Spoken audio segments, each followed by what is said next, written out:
चित्रा त्रिपाठी, आज तक की एक ब्राह्मणी एंकर ने सरेआम झूठ बोला कि मैं यूके पार्लियामेंट में भाषण दे रही हूं। ये देखिए चित्रा त्रिपाठी का बड़ा झूठ पकड़ा गया। सोचिए, अगर मैं कहूं कि मैं भारत के संसद में भाषण देकर आया हूं, तो भारत के संसद में 3 जगह हैं जो इंपॉर्टेंट है। एक तो राज्यसभा, लोकसभा या सेंट्रल हॉल।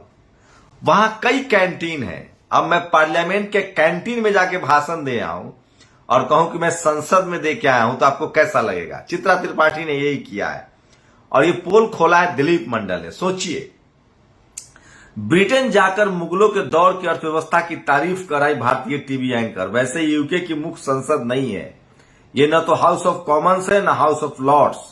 संसद का मतलब ये 2 हॉल ही होता है। वैसे वहां की संसद में 1100 कमरे हैं। मेरे हिसाब से जगह मेंबर्स डाइनिंग रूम है। तो सोचिए, कैंटीन में जहां खाना खाते हैं लोग, सांसद या वहां के कर्मचारी, उसमें जाकर अपना स्पीच दे आई। और उसमें भी पता आपने क्या किया इन्होंने? जो लोग मुसलमानों से नफरत करना आपको सिखाते हैं, मैडम जाके इंग्लैंड में कह रही थी कि जब इंग्लैंड गए तो हमारी अर्थव्यवस्था को लूट लिया। मतलब जब इंग्लैंड के लोग आए थे, ब्रिटिश आए थे, तो वहां मुगलों का शासन था। मतलब मुगलों का जो अर्थव्यवस्था था वो ज्यादा अच्छा था। मैडम को सम्राट अशोक का अर्थव्यवस्था नहीं पता है, घनानंद का अर्थव्यवस्था नहीं पता है। सोचिए, आप कल्पना कीजिए कि ये लोग क्या पढ़ते हैं। जिस समय में सम्राट अशोक का दौर था, घनानंद का दौर था, मौर्य वंश का दौर था, ताले नहीं लगते थे लोग के घर में, सोने का व्यापार होता था। अफगानिस्तान, कंधार, काबुल, ये सब भारत का हिस्सा था। सम्राट अशोक का दौर, उसकी चर्चा नहीं है। मुगलों की तारीफ कर रहा है। जिस मुगल से नफरत के नाम पर ये लोग दिन भर जहर बोते हैं, तो कितनी झूठी है चित्रा त्रिपाठी। और ये लोग देखिए महिमा मंडित कितना करता है अपने लोगों का। तो लंदन में बैठे जितने जातिवादी थे, सबका जमावड़ा था। और कैंटीन में ये भाषण दे रही हैं, जो वीडियो आपको 2 सेकंड का उन्हीं के पेज से दिखाया है। तो 1100 कमरे हैं। अब मैं कल आपको संसद भवन के कैंटीन में जाकर एक वीडियो बना दूं और बोलूंगा मैं संसद भवन से बोल रहा हूं। तो झूठ का मतलब ये लोग ना दुकान है, चलता फिरता दुकान है लोग झूठ का। मुझे लगता है शर्म नहीं आती होगी, आंखों में पानी नहीं आता होगा। कुछ लोगों ने ऑर्गेनाइज कर दिया होगा कैंटीन में। मैं रोज पार्लियामेंट कैंटीन में खाना खाने जाता हूं। मेरे मेंबर ऑफ पार्लियामेंट लोग दोस्त हैं, तो कैंटीन में खाना खा लेते हैं, तो मैं क्या बोलूं। दूसरी बड़ी खबर है, ये देखिए, प्रधानमंत्री के रैली की तस्वीर है हिमाचल की। कुर्सियां सारी की सारी खाली और प्रधानमंत्री भाषण दे रहे हैं। ये कोई टीवी अखबार नहीं दिखाएगा। और तीसरी खबर है, सोचिए, जस्टिस यूयू ललित, कुछ दिन पहले वो सितंबर में रिटायर हो जाएंगे। सबसे कम समय रहने वाले जस्टिस यूयू ललित है। इन्होंने SC/ST एक्ट के खिलाफ फैसला दिया था। इन्हीं की पीठ जो है वो इकोनॉमिक वीकर सेक्शन का आरक्षण सुन रही है। जस्टिस यूयू ललित के पिताजी भी जज थे। सुप्रीम कोर्ट में जारी EVS की सुनवाई के बीच यूपी सरकार द्वारा चीफ जस्टिस यूयू ललित के बेटे को, अब इनके बेटे को, जिसको 1 साल भी प्रैक्टिस करते हुए नहीं हुआ है, उसको इन लोगों ने सीनियर वकील वाले पैनल में डाल दिया, जिसको एक हियरिंग का 5 लाख से लेकर 25 लाख रुपए मिलता है। अब इकोनॉमिक वीकर सेक्शन का सुनवाई हो रही है। अब सोचिए, जज साहब के बेटे सुप्रीम कोर्ट में यूपी सरकार का पक्ष रखेंगे। अब समझ लीजिए, दिलीप मंडल इसे कह रहे हैं चीफ जस्टिस यूयू ललित का लौंडा 2017 में वकालत में उतरा है, अभी खड़ा होना, बोलना, कागज बनाना सीख रहा है। इतने में यूपी सरकार ने इसे वकीलों के सीनियर पैनल में ले लिया। अब बेचारे ललित बीजेपी केंद्र यूपी से जुड़े मामले में क्या ही न्याय कर पाएंगे। EVS केस का तो गया मानिए। तो सोचिए, सोशल जस्टिस के लेकर दिलीप मंडल कितना रिस्क लेते हैं, कितना लिखते हैं। EVS की सुनवाई के बीच यूपी सरकार द्वारा चीफ जस्टिस यूयू ललित के बेटे को यूपी सरकार का वकील बनाना रिश्वतखोरी है। उसे सरासर पेशी के लाखों रुपए की फीस के अलावा प्रति माह रकम भी देगी। ललित को EVS के मामले की सुनवाई से खुद को अलग करना चाहिए, ये दिलीप मंडल कह रहे हैं। और सोचिए, जब सवर्ण हिंदू बहस कर रहे थे कि विधवाओं को जलाना है, नहीं उस दौर में ज्योतिबा फुले ने 24 सितंबर को 1873 को सद शोधक समाज की नींव रखी।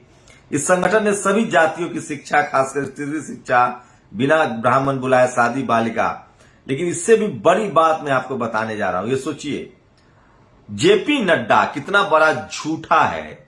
उसने कह दिया कि मदुरई में एम्स बन रहा है और उसके 90% 95% काम पूरे हो गए। वहां कांग्रेस का एक सांसद पहुंच गए और उन्होंने फोटो दिखा दिया कि यहां तो कुछ है ही नहीं। आप सोचिए लोग कितना झूठ बोल के राजनीति करते हैं, आप अंदाजा नहीं लगा सकते हैं।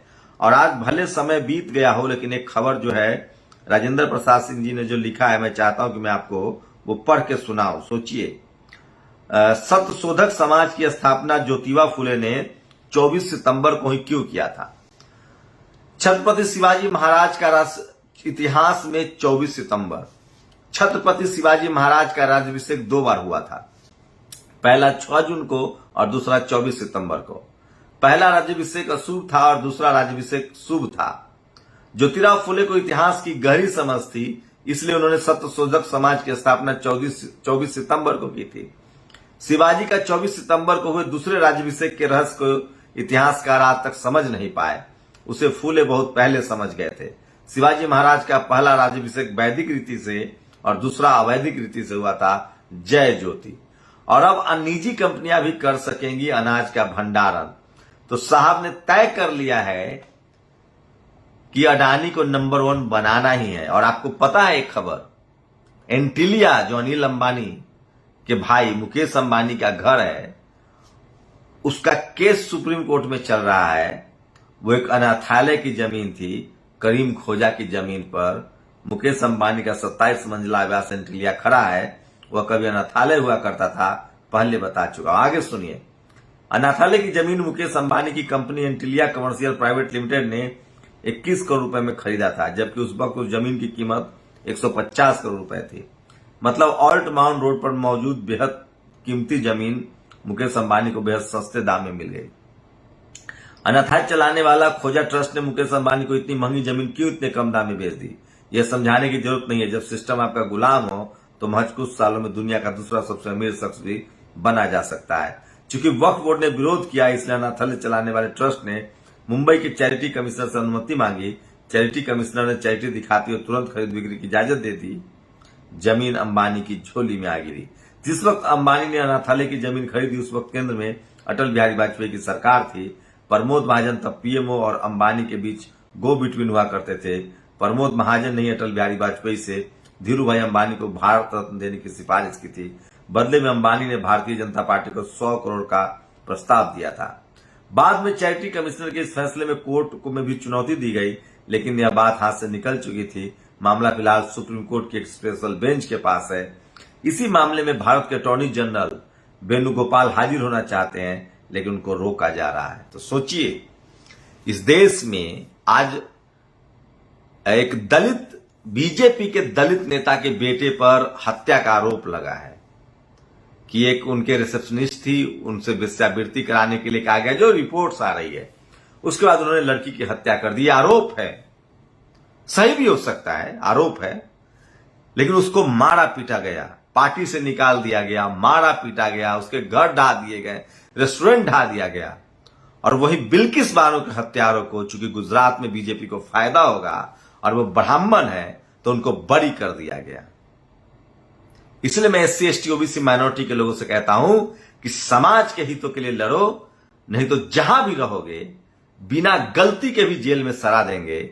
और इस तरह के घटना का आरोप सोचिए, उस दोनों को मारा पीटा गया। मैं ये नहीं कह रहा हूं, हो सकता है दोषी होगा, साबित होगा, आरोपी हो, लेकिन क्या आरोप लगने पर आप किसी को सजा दे रहे हैं तो बाकी लोगों को आरोप लगने पर पंचायतें होने लगती है?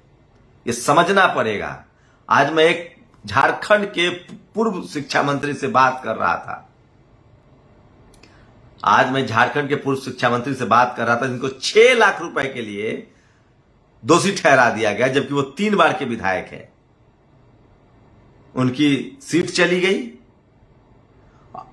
और तो ये है नियम कानून। सोचिए, बीजेपी का एक शेड्यूल कास्ट नेता उत्तराखंड में, उनका घर ढा दिया गया, उनके बेटे की आज हत्या हो जाती, आरोप लगाया उन पर कि उन्होंने एक लड़की की हत्या की है। SC ST OBC माइनॉरिटी के लोगों को सोचना चाहिए, इस देश में आप द्वयम दर्जे के नागरिक हैं।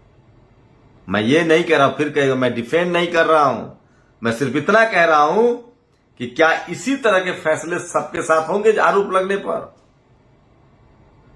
तो हाथरस की बेटी पर आरोप लगा था, आरोपियों का घर क्यों नहीं ढाया गया?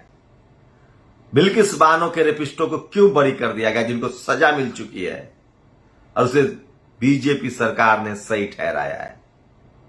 बंगारू लक्ष्मण थे तेलंगाना से और उनको नौकरी से निकाल दिया गया, सजा हो गई थी।